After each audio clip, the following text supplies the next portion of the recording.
자, 윌비스 행정법 이번 시간 통칭이라는 부분을 보도록 하겠습니다. 자료가 없어 행정법 서론의 전체 구조를 먼저 열심히 살펴봤는데요. 우리 행정작용편과 행정구제편, 공익을 추구하는 행정부의 활동과 그 행정부의 활동도 누구나 지켜야 되는 법에 위반되게 되면 잘못된 행정이니까 바로 잡아서 국민의 피해를 구제하겠다라는 행정구제편에 포커스가 있는 게 현대행정법 총론의 목적이다라고 여러 번 말씀드렸습니다. 그래서 우리가 행정법, 어떤 걸 공부하는 과목이냐라고 할 때 행정법의 대상인 행정이 뭐냐? 결론은 형식적 의미의 행정과 실질적 의미의 행정 모두가 행정법의 대상이고 오늘날 행정법의 목적인 행정구제를 도모할 수 있는 행정을 공부한다. 이게 행정법 총론의 목적이에요. 자, 그러면 이제 행정법의 대상인 행정, 우리 법치행정과 권력분립의 원리 이런 큰 틀의 내용들을 먼저 살펴봤었습니다. 자, 지금 통칭이라는 단원이 나오고 있는데 결론은 아주 쉬운 단원이고 판례 몇 개밖에 없습니다. 근데 이 통칭이라는 부분을 왜 앞에서 먼저 공부하는지를 알고 가시는 게 뒷부분을 보시는데 도움이 되고 형식적 의미 행정과 실질적 행정을 구별하는 가장 기초적인 문제에 대응을 할 수가 있습니다. 자, 통칭이라고 하는 건 국가가 하는 행동 중에서 고도의 정치성을 갖기 때문에 사법심사가 제한되는 행위이다. 그래서 단순한 정치가 아니고 이제 고도의 정치성이 있다. 여기가 포인트예요. 그럼 정치라고 하는 것은 현실적으로 남을 나의 의사에 따르게 하는 힘, 권력이라는 것을 어떻게 획득하고 권력을 어떻게 배분하는가, 그런 현실적인 얘기를 하는 건데, 자, 사람이 하는 모든 행동들은 정치적인 의도가 있습니다. 근데 그 중에서 아주 고도의 정치성이 있기 때문에 결론은 법이라는 잣대로 심사가 제한되는 것, 그걸 우리가 통칭이라고 불러요. 그러면 가장 쉬운 예로 우리 남북 정상회담을 하는 경우가 있습니다. 그러면 대한민국의 대통령과 반국가 단체인 북한의 수장이 만나서 밀담을 나누고 있죠. 그거 가지고 국가보안법 위반이다, 내란 음모죄를 꾸미고 있다, 이런 식의 얘기하는 사람들은 없어요. 왜냐하면 아주 사이즈가 큰 정치적인 사안이기 때문에 법이라는 잣대로 사법심사가 좀 곤란하다. 이런 걸 우리가 이른바 통칭이라고 부릅니다. 제가 따옴표를 친 이유가 이게 정식의 법률 용어라기보다는 이른바 실무에서 쓰는 용어이다, 이런 뜻이에요. 일반적으로 정치성이 강한 국가 최고기관 행위로 입법행정 사법도 아닌 제4의 국가작용이라고도 한다라고 부르는 사람들이 있는데, 중요한 건 이 당구장 표시입니다. 통칭이도 넓은 의미에서는 주로 대통령들이 많이 하고 있으니까 형식적 의미의 행정이다라고 볼 수도 있겠지만은, 통칭이는 결론 일반적인 행정과 구별하는 것이 일반적인 경향이다. 이 말은 통칭이는 애시당초 행정법의 대상인 행정으로는 보지 않겠다예요.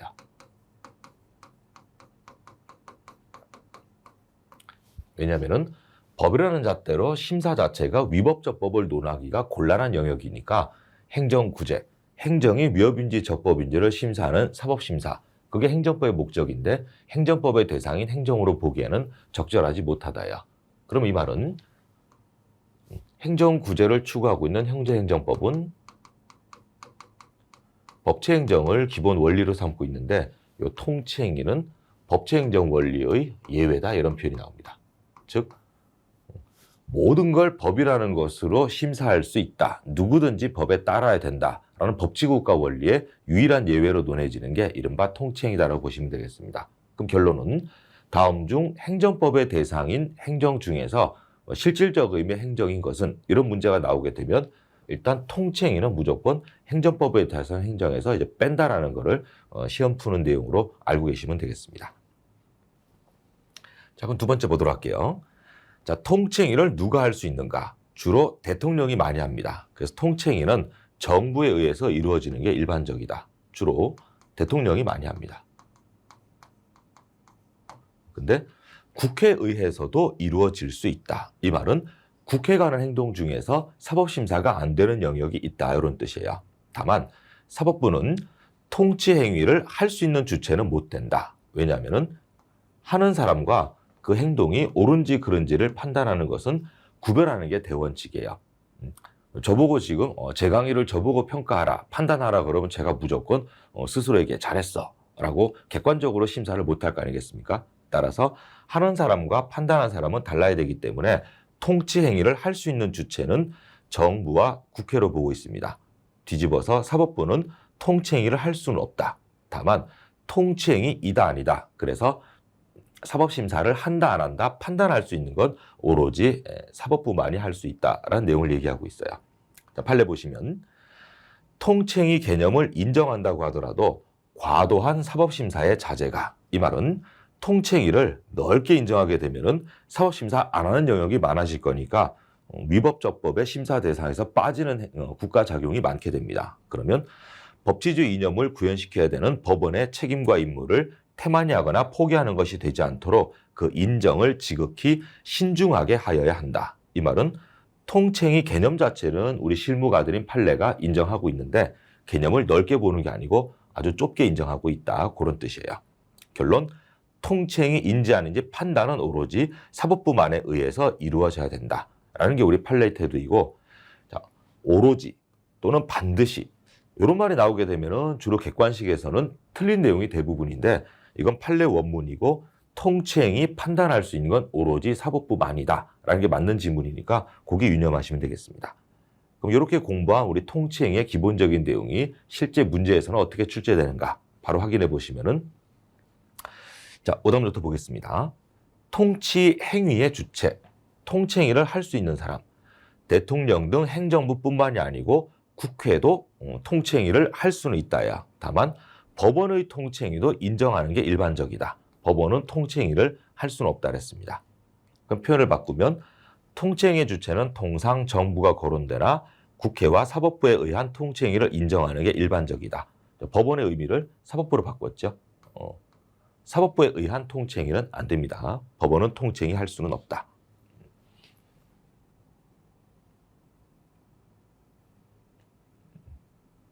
자, 그다음 보시면, 자, 대법원은 통치행위 인정을 지극히 신중해야 하게 되지만 그 판단은 오로지 사법부만에 의해서 이루어져야 되는 것은 아니라고 보았다. 오로지 통치행위 판단은 사법부만에 의해서 이루어져야 된다라는 게 판례 원문이죠. 자, 그 밑에 오답 노트는 옛날 지문인데 어떻게 보면 쉬운 내용이고 어떻게 보면 어려운 내용이에요. 여기는 원래 기본 강의 때는 잘 안 다뤘었는데 우리 복공부하면서 전제라는 개념을 많이 따져가니까 한번 보도록 하겠습니다. 전제라는 것은 뭐뭐가 있어야 뭐뭐가 될 수 있다. 그런 뜻으로 보시면 돼요. A가 먼저 있어야 B가 된다. 이런 구조가 있을 때 A가 먼저 있어야 B가 나올 수 있어요. 그럼 반대로 A가 없으면 자동으로 B도 없다. 이런 꼴이 됩니다. 그래서 A가 항상 먼저 행해진다. 선행되어야 B가 존재할 수 있다. 이런 개념으로 쓰시면 돼요. 그럼 A가 없으면 B도 없는 겁니다. 순서예요. 퍼스트, 세컨드 구조로 보시면 돼요. 그러면 통치행위를 논해보는 이유가 있을 겁니다. 자, 통치행위에 대한 논의는 사법심사 배제가 인정되는 국가행위를 가려내는 데 있다. 즉 통치행위로 분류가 되면 사법심사를 안 하는 국가작용이 있게 돼요. 이건 첫 번째. 일단 국가 권력에 대해서 사법심사 자체가 안 되는 시절에서는 통치행위를 얘기할 거리도 못 됩니다. 왜? 원래 사법심사가 안 되는 거니까, 왕이 하는 행위는. 그런 시절을 벗어나서 국가의 공권력 행사에 대해서 사법심사가 고도로 발달돼 있어야 되고, 자, 행정소송사항의 개괄주의가 채택되어 있을 것을 요한다 라고 하고 있는데, 이 개괄주의가 통치행위의 전제가 되고 행정소송 대상에 관한 열기주의 하에서는 별도로 통치행위의 사법심사 여부를 논의하는 의미가 없다. 결론은 개괄주의가 되어 있어야 통치행위를 논의해 볼 수 있다. 개괄주의가 채택되어 있지 않으면 통치행위는 논할 필요도 없다라는 얘기를 하고 싶은 거예요. 자, 그럼 여기에서 자, 행정소송사항이라고 하는 게 행정소송의 대상, 요걸 얘기합니다. 그러면 이제 남는 건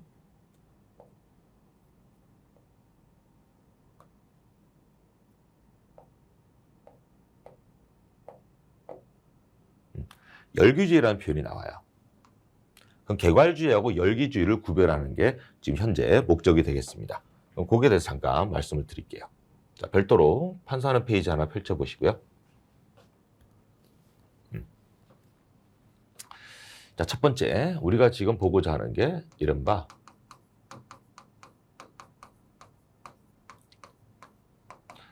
통칭이라고 해서 국가작용 중에 법으로 심사가 된다 안 된다 이런 개념을 논의할 만한 전제가 되겠는가 그걸 따지는 거예요. 결론은 행정소송 사항에 대해서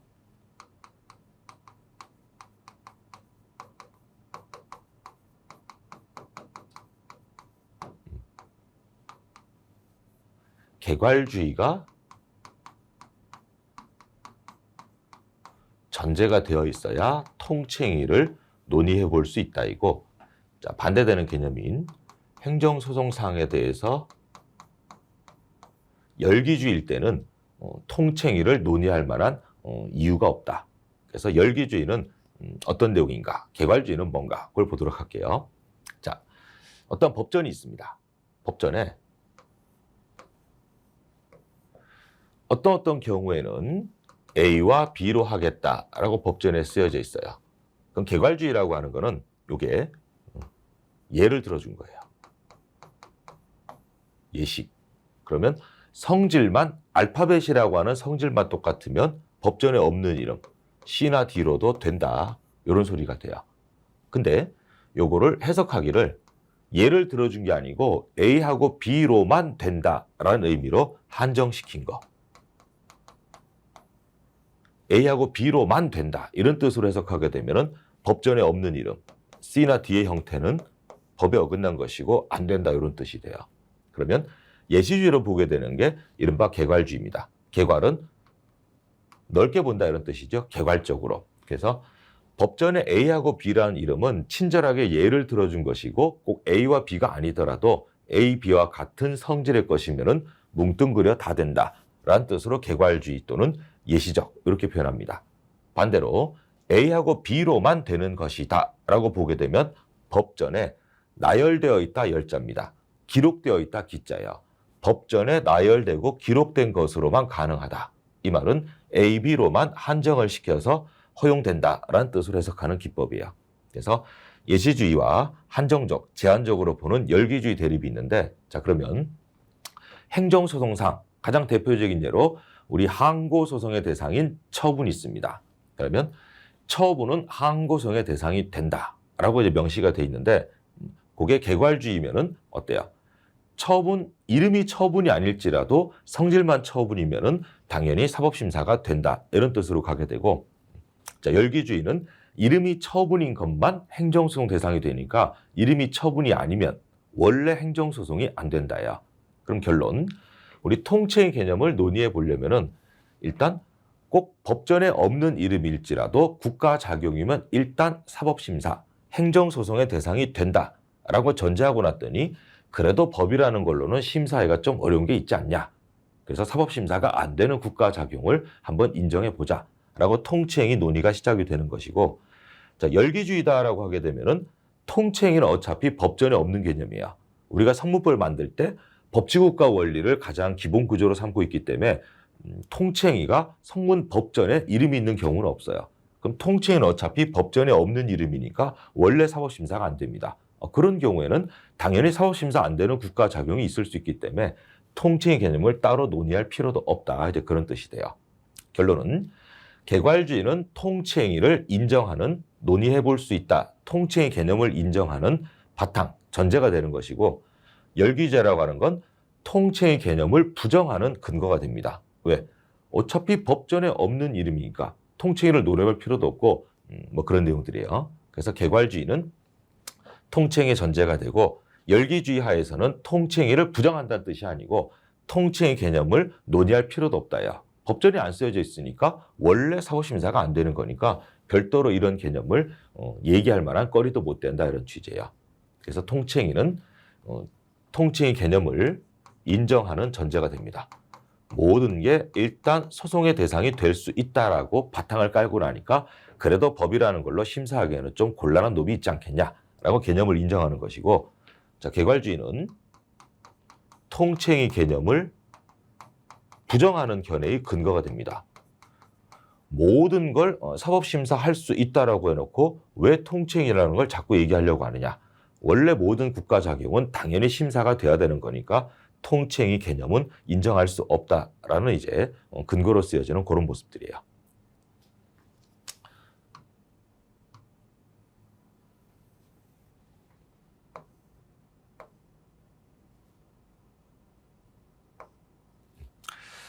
자, 그러면 이제 오답부터 풀어보겠습니다. 통치행위는 행정소송상, 행정소송의 대상에 관한 열기주의, 거기에서는 인정이 가능하다. 에서만 인정이 가능하다. 그게 아니고 통치행위는 행정소송상에 대해서는 어때요? 개괄주의 하에서 논의할 만한 실익이 있다라고 보셔야 될 겁니다. 자, 그럼 통치행위에 관한 외국의 실제 예를 보시면은 자, 어떤 책에는 다 쓰여져 있는데 우리 거 하기 바쁜데 외국 거 할 여력은 없겠죠. 그래서 세계적으로 통칭의 개념 자체는 학설과 판례를 통해서 인정해 오고 있다. 즉 법전에 쓰여진 이름이 아니고 학자들이나 실무가들인 이제 재판관들이 그래도 이거는 법이라는 잣대로 심사하기에는 곤란하다. 이런 얘기를 하는 거예요. 자, 인정을 하고 있지만 아주 엄격하게 축소, 좁게 해석해서 인정 범위를 아주 작게 보고 있다. 그 통칭의를 넓게 인정하게 되면은 사법심사 안 하는 영역이 많아지니까 법치행정 원리에 별로 마땅치는 않다. 그런 취지입니다. 즉 사법심사의 예외를 가급적이면 좁게 줄여 보아서 웬만하면 사법심사 된다라고 보고 국민의 권리 구제 가능성을 높이는 게 현대행정법의 경향이에요.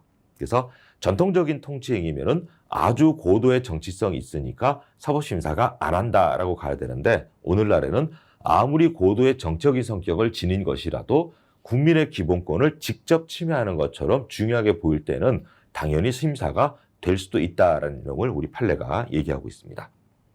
자, 그럼 오답 노트는 통칭행위는 각 국가마다 실체법, 법전에 의해서 성립 발전되는 개념이 아니고 전부 다 뭐에 의해서? 입법부인 법전이 아니고 학설과 사법부의 판례를 통해서 실무상 인정되는 개념이다. 그렇게 보시면 되겠습니다.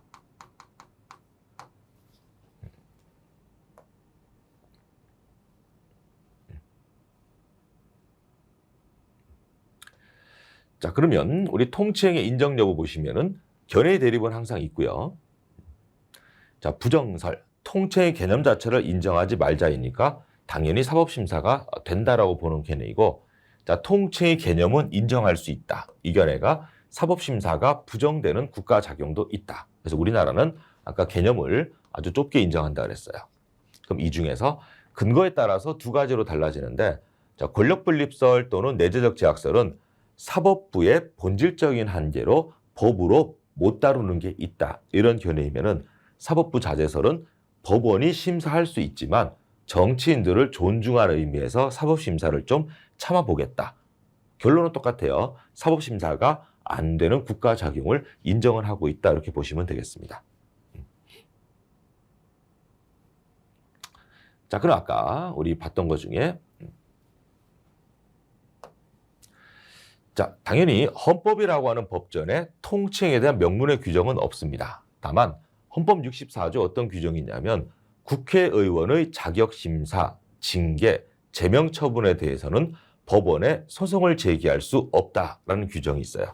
그럼 이 내용이 어떻게 달라지는지를 한번 보도록 하겠습니다.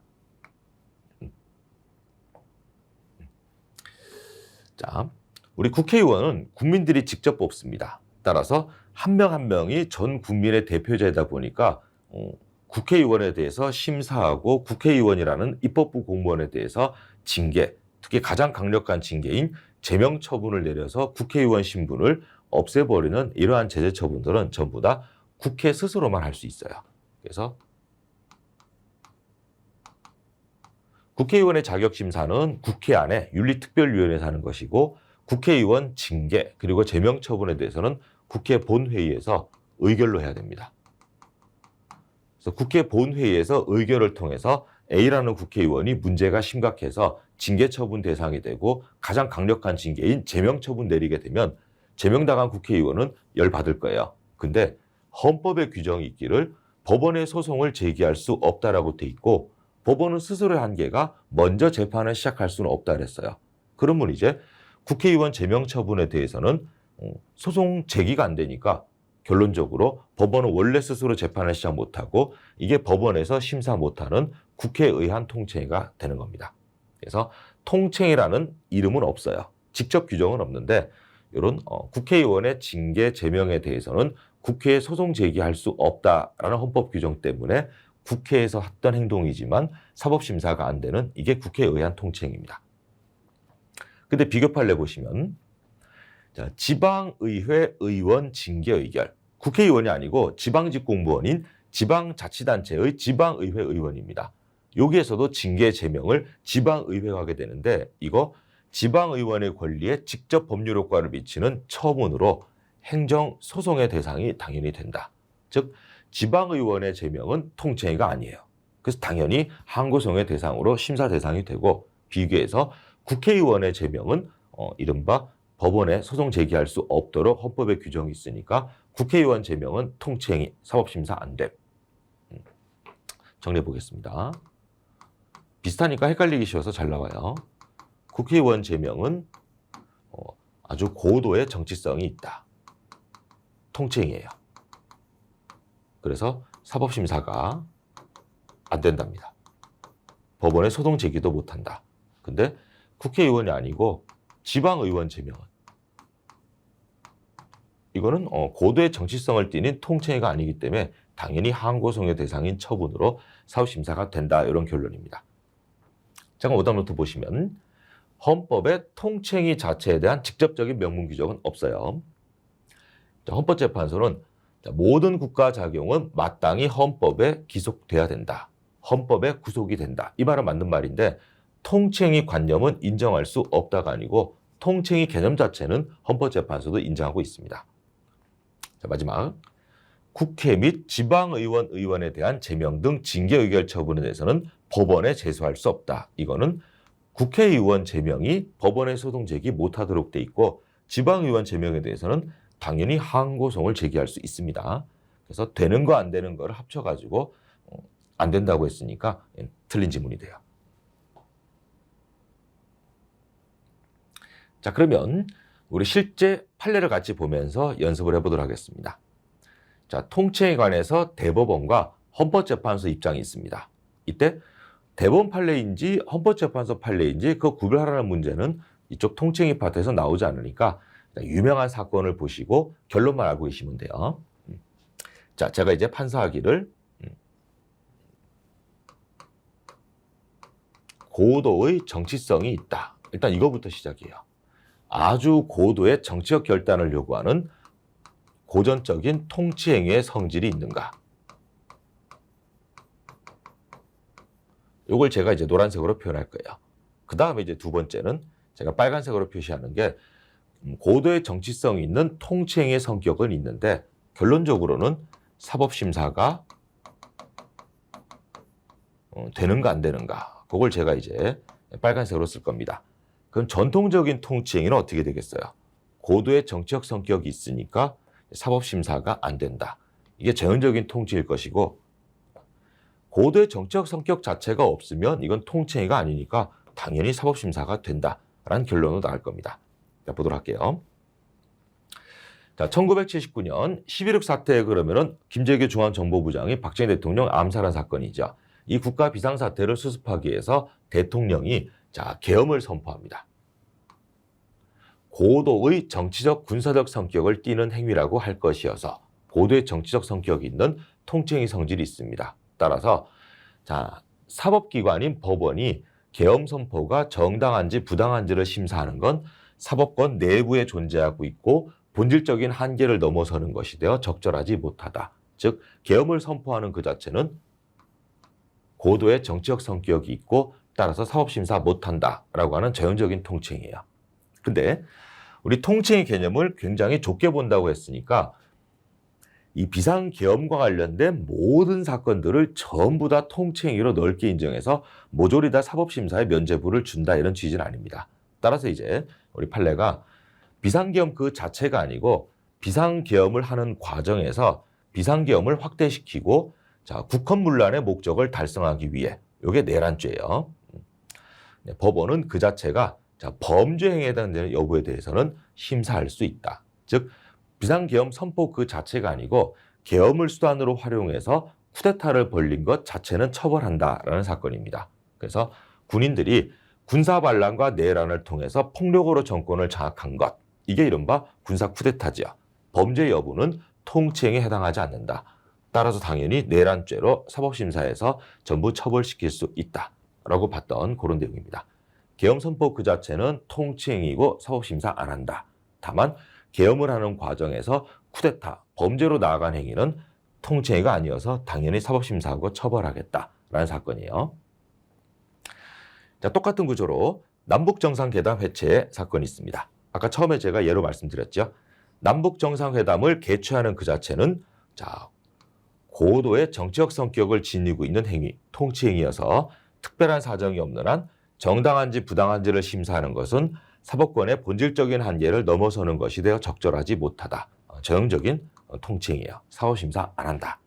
근데 남북정상회담과 관련된 모든 사건들을 사법심사 면죄부를 줄 수는 없다는 취지에서 남북정상회담을 하는 그 과정 속에서 재정경제부 장관에게 신고도 안 하고 통일부 장관의 승인도 얻지 않고 현대아산개발이라고 하는 현대그룹 회사 이름으로 북한에게 금강산 사업권 대가 명목으로 송금한 거.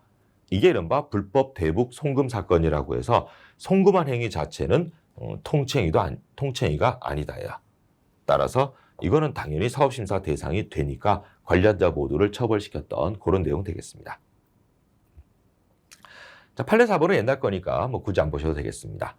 자, 이렇게 해서 우리가 대법원의 판례를 같이 이제 정리했습니다.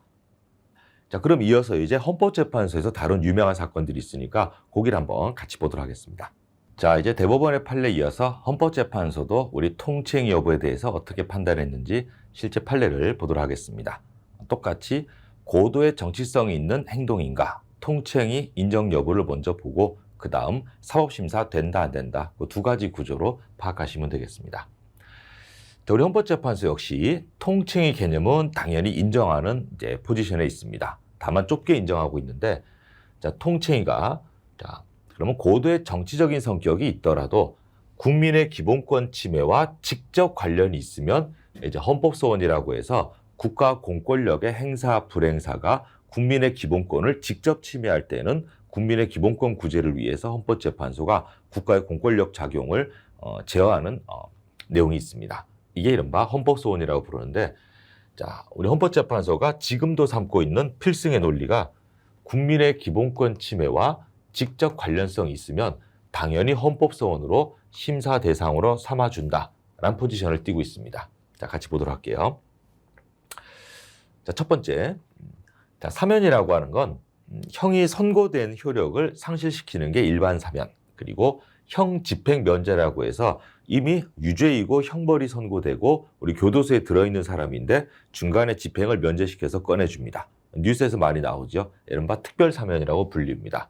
이거 대법원, 사법부가 징역 20년이다. 그럼 그 안에 20년 동안 있어야 되는데 중간에 몇 년 있다가 꺼내줍니다. 따라서 사법부의 판단을 바꿔버리는 제도인데, 이른바 권력분리 원리의 예외적인 입장으로 국가 원수의 지위에서 할 수 있도록 헌법에 규정된 국가 원수의 권한입니다.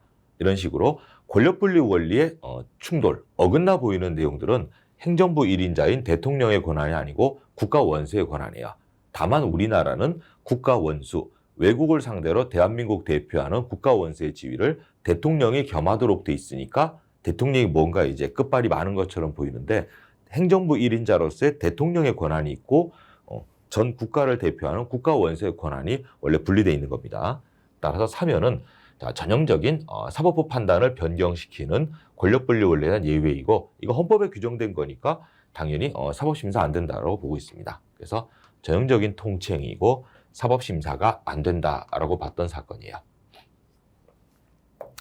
자, 두 번째가 우리 노무현 대통령 때 이라크 파병 사건입니다. 자, 이라크 파병 결정은 국가, 국방, 군사, 외교 다 관련된 고도의 정치적 결단이 요구되는 사안이다. 이른바 통치행위 성격이 있고요. 자, 이거 대통령이 동의했고 국회가 정하는 바에 따르겠다라고 했으니까 국회 통과 절차를 거쳤습니다. 그래서 정치인들인 대통령과 국회의 판단은 존중돼야 되고 우리 헌법재판소가 법적인 기준만으로 심판하는 것을 자제하겠다라고 사법부 자제설이 처음 시작된 판례예요. 그래서 전형적인 고도의 정치적 결단이고 사법심사 자제하겠다라고 봤던 전형적인 통칭입니다. 자, 그 다음에 이제 김영삼 대통령 사건이에요. 이른바 긴급재정 경제명령 사건인데 너무너무 유명한 사건입니다. 자, 김영삼 대통령의 긴급재정 경제명령이 뭔가 하면은 대통령이 하고 있으니까 형식적 의미는 행정인데요. 긴급재정경제명령은 이거 국회가 만드는 법률과 동일한 효력이 있는 법전입니다. 따라서 실질적 의미에는 입법이에요. 그래서 헌법에 규정된 대통령의 비상권한입니다. 국회 통과를 기다리지 못할 아주 긴급한 상황이 있으면 대통령이 먼저 법률을 공포부터 하고 사후 6개월 안에 국회 동의를 받으면 된다예요. 이 긴급재정경제명령 사건을 이른바 금융실명거래에 관한 법률이다라고 해서 금융실명제 사건이에요. 금융거래는 실명을 해야 된다는 건 당연한 내용인데 이 사건 긴급재정경제명령 터지기 전까지는 차명계좌, 세상에 없는 존재 이름의 은행 계좌 개설이 자유롭습니다. 따라서 이제 돈 있는 사람들이 이제 부정부패로 살기가 엄청 좋았던 시절이에요. 재산 은닉이 이제 자유로우니까. 그래서 김영삼 대통령이 대한민국 한 단계 발전을 위해서는 금융거래는 당연히 실명 인증으로 해야겠다라는 법을 만들고 싶은데 자기의 지지 기반이 이제 보수 기득권층이 전부 다 이제 반대하고 있으니까 이거 긴급 재정 경제 명령으로 갑자기 해버린 사건이에요. 이게 정상적인 국회 통과를 기다릴 수도 없고 여론의 지지를 얻으려고 해도 언론에서 이제 날조 가공하게 되면 이게 본래의 취지가 전달이 안 될 거니까 그냥 대통령 긴급 기자회견이다라는 생중계를 통해서 긴급 재정 경제 명령을 바로 해버린 사건입니다. 그야말로 고도의 정치적인 승부수지요. 그래서 고도의 정치적 결단에서 이루어지는 통치행의 성질은 당연히 있습니다. 이른바 통치행에 속한다고 볼 수 있는데, 자, 통치행위를 제외가 아니고 통치행위를 포함시켜서 모든 국가가 하는 활동은 당연히 국민의 기본권을 실현시키기 위한 수단에 불과하다라는 한계를 지켜야 되는 것이니까 통치행위도 마찬가지로 국민의 기본권을 침해하는 것으로 보일 때는 당연히 기본권을 구제하는 헌법재판소가 심판에 들어갈 수 있다라고 본 사건입니다. 그래서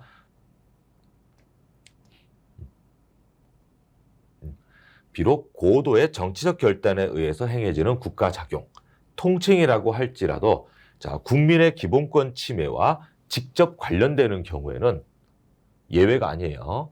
당연하게 헌법재판소의 심사 대상이 된다라고 해서 고도의 정치적 성격이 있지만 일단 사법심사에도 들어가겠다라고 봤던 논리의 시작입니다. 그래서 이거 헌법재판소가 기득권들이 워낙 이제 분노하고 있으니까 그들의 체면을 좀 달래주기 위해서 전혀 심사할 거리가 안 되니까 꺼지세요라고 하는 것보단 심사 열심히 해봤지만은 기본권 침해는 아니었습니다. 라고 이제 하는 게 좀 더 안타까움을 달래줄 수 있겠죠. 그래서 고도의 정치적 성격이 있지만 국민의 기본권 침해와 관련 있으니까 일단 심사에도 들어가겠다라고 하는 결론이 나옵니다. 꼭 알아두시고요. 심사해 봤더니 결론은 이제 기각결정이라고 해서 기본권 침해는 없다라고 해서 합헌 결정 나오고 그대로 지금도 유지되고 있는 제도입니다. 첫 번째는 갑자기 알렸지만 어찌되었건 알게 되었으니까 국민들의 알 권리라고 하는 기본권 침해도 없고, 자, 국회 통과를 못할 만한 긴급한 상황이 아닌데 이거 긴급 재정 경제 명령을 했으니까 국회의원들의 정상적인 법률안 표결권을 침해했다 이런 내용을 얘기했는데 먼저 안 했을 뿐이지 사후 6개월 안에 의결하시면 되니까 침해도 아니다라고 보고 그대로 살아남았던 사건입니다. 자, 이제 통칭에 관해서는 사실상 마지막 판례인데요. 자, 노무현 대통령의 대선 선거 공약입니다. 수도 이전이나 신행정 수도 건설에 관한 내용인데 제가 교재에 괄호 쳐놨습니다. 자, 노무현 대통령은 이게 비주류 중에서도 비주류 출신으로 대통령이 되시다 보니까 시작부터 좀 레임덕에 시달렸던 좀 비운의 대통령이에요. 그래서 헌법재판소가 대놓고 무시하는 내용이 1번 단락에 나옵니다. 대통령 대선 선거 공약이고 국민들이 직접 국민투표로 당선시켰으니까 당연히 이건 통치가 돼야 되는데, 자, 이건 누구나 지금 기득권들이 다 반대하고 있는 그런 상황이에요. 수도를 옮겨 서울 수도권에 몰빵해서 투자해놨는데 갑자기 수도가 이전하게 되면은 그쪽은 아직 이제 투자를 안 해놨으니까 대놓고 반대에 들어가는 상황인데, 이게 이렇게 격렬하게 문제가 됐던 이유가 노무현 대통령 이 선거 공약이었는데 당선되리라고 예상한 사람이 없었기 때문에 요즘으로 치면 거의 허경영 씨 공약 뭐 그 정도로 취급받았었던 그런 내용에 불과했는데 여론조사를 다 뒤집고 당선이 되어버리니까 이제 사람들이 전부 다 기득권들이 이제 반대에 들어가는 그런 상황이었습니다. 그래서 수도 이전 내지는 행정 수도를 건설하는 게 그 자체가 고도의 정치적 결단을 요해서 사법심사 대상으로 하기에는 부적절한 문제. 요게 통칭이에요. 고도의 정치성이 있어서 사법심사하기에는 부적절한 통칭이라고 볼 수는 없다니까 이건 애시당초 수도 이전의 문제는 통칭이가 아니어서 당연히 사법심사가 된다 이렇게 봅니다. 그러니까 이제 살아있는 권력의 시작인데 너무 좀 무시했나? 라고 생각이 드니까 그 밑에 이제 논리구조를 살짝 이제 추가해서 수도를 이전하는 문제 자체는 통칭이가 아니니까 당연히 사법심사 할 수 있는데 요거를 국민투표 할까 말까에 관한 대통령의 고민 요게 고도의 정치적 결단을 요하는 문제야. 통칭이는 맞다. 하도 반대가 극심하니까 이 국민투표 해버려 말어. 이 노무현 대통령이 고민하셨다고 해요. 근데 결론은 국민투표 안 했습니다. 이게 고도의 정치적 결단을 요하는 문제니까 사법심사를 자제하는 게 바람직하다고는 할 수 있는데 그러나 국민투표 할까 말까 국민투표 안 하기로 했습니다.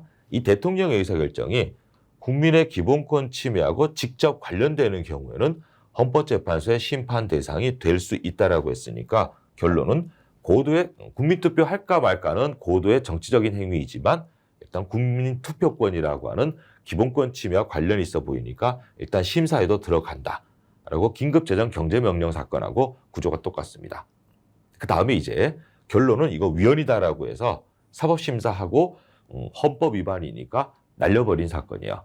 그래서 이 당시에서는 지금의 세종시가 미리 탄생할 수 있었지만 탄생을 못했습니다. 그럼 이유가 뭐냐?